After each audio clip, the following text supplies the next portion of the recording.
Hello ladies and gentlemen, and welcome back to my channel for another 1/3 scale JND Studio statue review. Today, we're taking a look at none other than Christian Bale in his Batsuit, based off his appearance in The Dark Knight. Now, I got mine from toyswonderland.com. Link for that is in the description below. They have pay in 4 and a loyalty program. Before we get stuck in, I have to say a massive thank you to my buddy on YouTube and Insta, Slam Collections.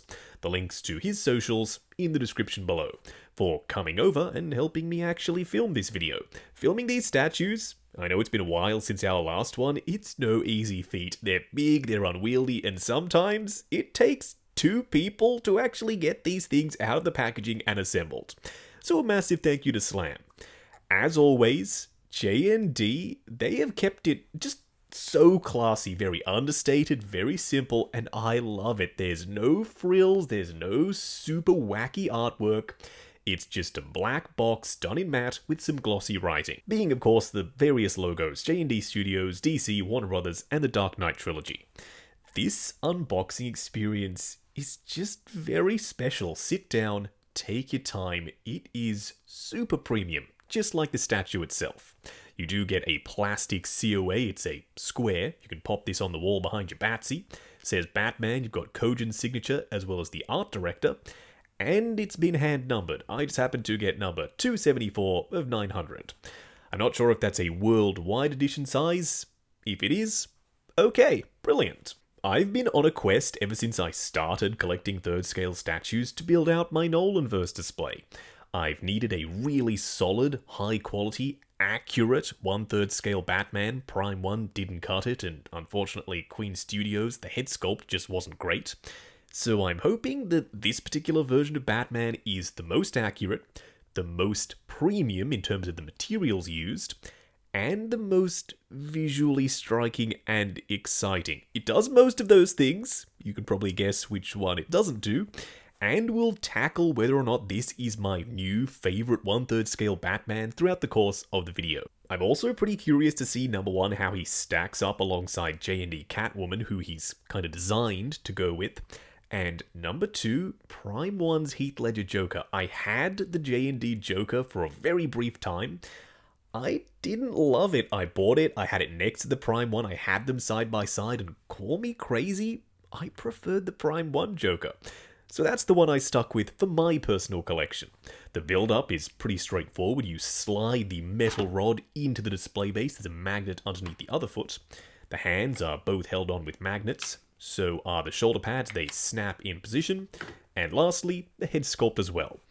The display base, typical JND style. Nothing crazy, nothing over the top, classy. And uniform. The base itself, the sub-base with the Dark Knight logo around the front, done in glossy black, is the same one as the Joker and as Catwoman, and the same style as Wonder Woman and all the rest of the JND statues. They've kept it consistent, and I love that. That just means if you are a JND fan like I am, and you're building out your JND collection, you can line these bad boys and bad girls up, and they're all going to match beautifully. And that just makes the OCD collector in me just very, very happy.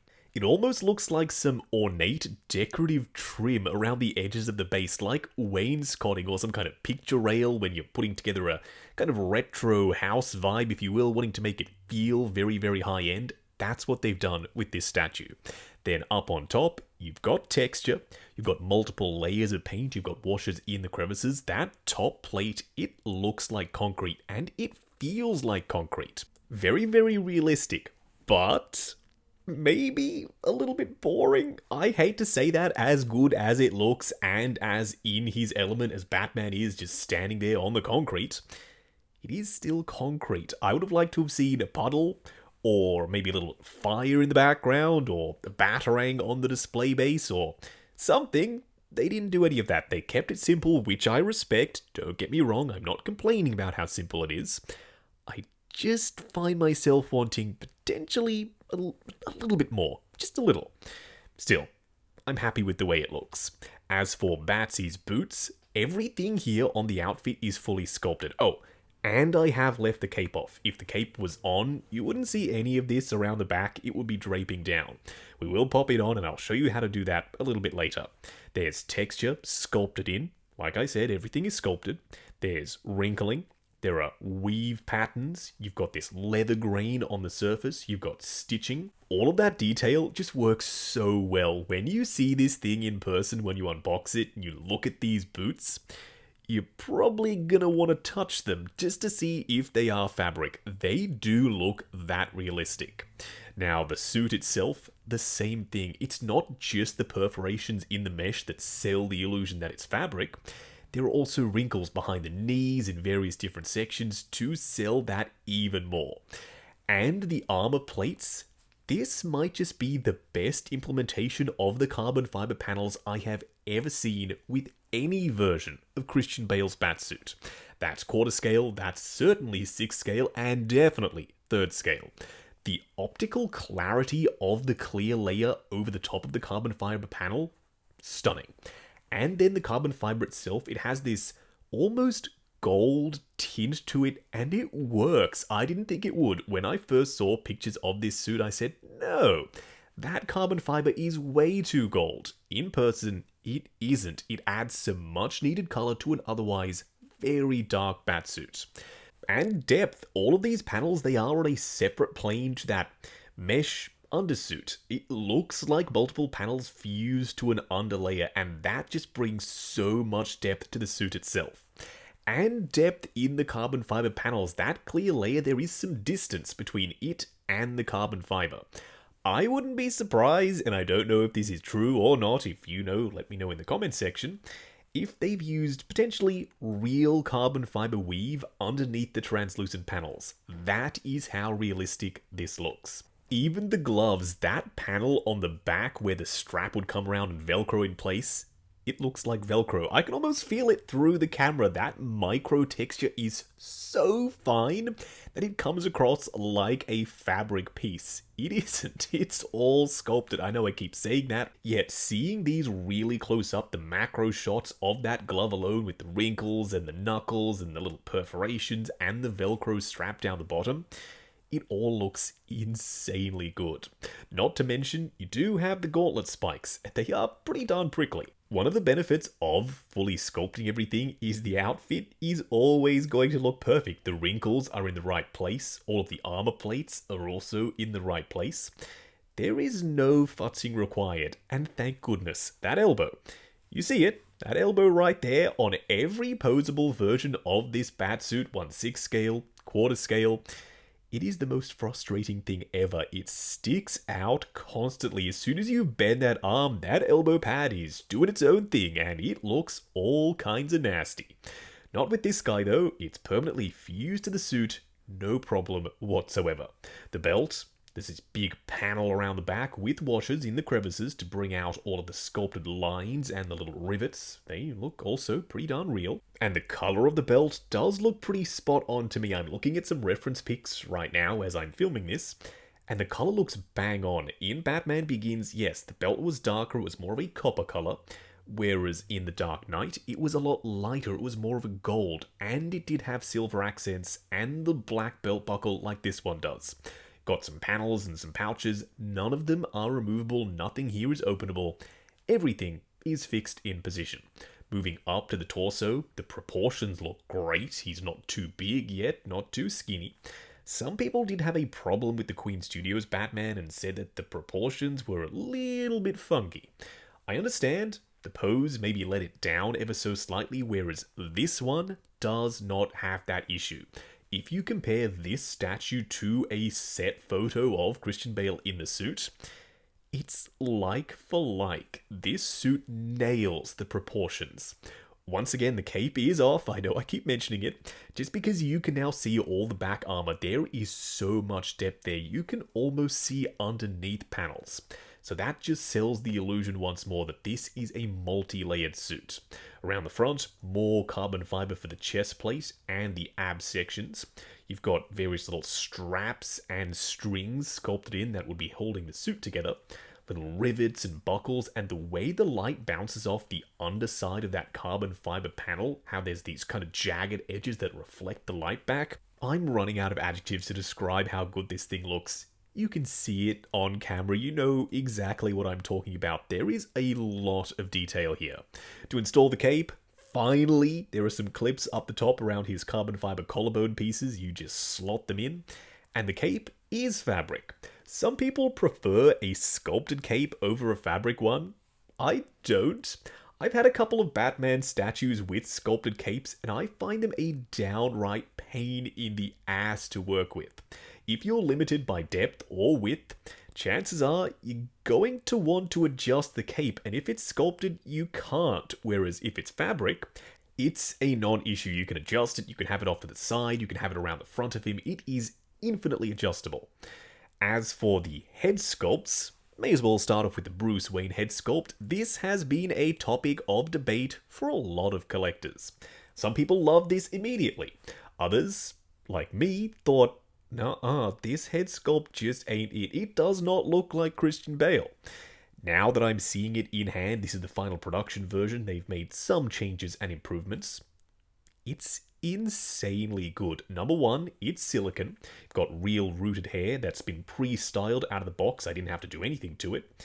And this little sideburn piece is sculpted to the head, so they've got a good blend of rooted hair and sculpted. The eyebrows sculpted, real glass eyes in 1/3 scale, and the color is accurate. Not to mention the skin texture and the complexion is awesome. The same thing goes for the cowled head sculpt, and this one is a little bit different in the way it sits on the body. This one angles forward ever so slightly, and his eyes are looking up, which makes this head sculpt just so freaking menacing. And we will see it on the body, and you'll see exactly what I mean. You can already tell with the eyes looking up and the furrowed brow built in, that frown. Ooh, it's a mean-looking head sculpt. Then the skin texture, the complexion, the 5 o'clock shadow, the way they painted that silicone, and how it bounces light back. The realism is next level. That is my favorite thing about JND statues, the silicone. When the light hits it, it's got this very skin-like reflectivity to it. They call it subsurface scattering, where the light enters a material and it bounces back and refracts in a certain way that gives it just a subtle amount of translucency like real skin has. That's why I love them using silicone. On the body, oh damn, that is a beautiful head sculpt. I see the likeness, and with the eyes looking up, it is fierce as hell. Unfortunately, it's not all perfect. I've gushed and I've said I love this, I love that. The one thing I don't love, where are his eyelashes? JND, we have seen you do rooted eyelashes, whereas this Batman does not have any. So that's one little bit of realism that this guy is lacking. Another very minor issue, this one is not a big deal. If you do not light these statues correctly, the silicone can look overexposed on camera and in person, and you lose all of the skin texture and all of that beautiful sculpted detail. Which is a darn shame. It should be pretty straightforward to display these. Whereas with this head sculpt, I've avoided talking about it. Let's do it. Front on, it's too narrow, and with his mouth parted, with his lips open, I don't love the likeness. From certain angles off to the side, maybe a 3/4 turn, yeah, brilliant. That is definitely Christian Bale. From others like this, being as gaunt as he is, he looks a touch old. I can still see the likeness. I know exactly what they were going for. Technically speaking, it is made of the highest quality material possible. Platinum silicone, glass eyes, rooted hair that's been pre-styled, all of that good stuff. And when you light it correctly with some shadow underneath his brow and his chin and maybe the side of his face, it does look just like him. I can see the likeness to Christian Bale. All of that stuff doesn't necessarily make this a perfect sculpt. If you were going into this hoping that right out the box, you pop it in your room, you turn your ceiling lights on, and job done, that is Christian Bale, you might not love the likeness, and like me, you might want to go with the cowled head sculpt and pop the Bruce Wayne head sculpt on the included bust. You do get one, and the underside base does match the base on Batman himself. Speaking of Batman himself, our first look at the entire statue. I love The proportions, I love the fabric cape. It's this deep, rich, dark color that contrasts with the charcoalness of the suit, if that's a word. We've got some color added in thanks to the belt, his mouth plate with the natural skin tone and complexion, and the carbon fiber panels. Those pops of color, they do help on this, like I said earlier, otherwise very dark suit. For a quick side-by-side comparison, this is how he's going to be displayed in my collection, alongside JND Selena Kyle. Still absolutely love that statue. And my Prime 1 Heath Ledger Joker, who is significantly taller thanks to his massive display base. If it wasn't for his huge display base, he would be a little bit more in scale looking compared to Batman and Catwoman. Still, I have no problem displaying this Batman statue alongside those statues, and that's exactly what I'm going to do. At the end of this, am I happy? Yeah, I'm happy. Am I a little bit let down that he doesn't come with any switch outs at all except for the Bruce Wayne head sculpt? Yeah, kinda. JND, don't be scared of adding switch outs. It does not make your statues any less premium, I promise. It might even add to the premium factor. Having him be able to hold a batarang, for example, or his grappling gun, or any of the other stuff I mentioned earlier, that would have just added to the statue. You can get an alternative version that comes with a suited Bruce Wayne, and that's cool. For me, I'm all about Batman, so that's why I decided to go with this one, and I still get the Bruce Wayne head sculpt anyway, so I can display it on the statue if I choose to. If you decide to go for the duo version, all the power to you. That is an incredible 2-pack for a statue. You're going to think I am just so stupid. One of the other main reasons, yes, seriously, why I didn't want to get the duo pack, aside from not needing a Bruce Wayne in the display in 3rd scale, is that the display base would have been different. It would have been the same style, yet dramatically longer, and the prospect of not having another square JND base to match my other JNDs, that was driving my collector brain, my OCD crazy. I just couldn't bring myself to do it, and that's why I went with this one. No regrets, I still love this statue. The pose is simple. No switch outs, you do get 2 head sculpts, a fabric cape. It's all about the realism and the proportions, which this statue nails. At least, in my opinion. So, is this the ultimate 1/3 scale Bale statue? I think it is. I got mine from toyswonderland.com. Link for that is in the description below. They have pay in 4 and a loyalty program. While you're down there, why not hit that subscribe, bell notification icon, and join button if you like the sound of seeing your name in the end credits of my reviews. Like, comment, and subscribe, and we'll catch you in the next video.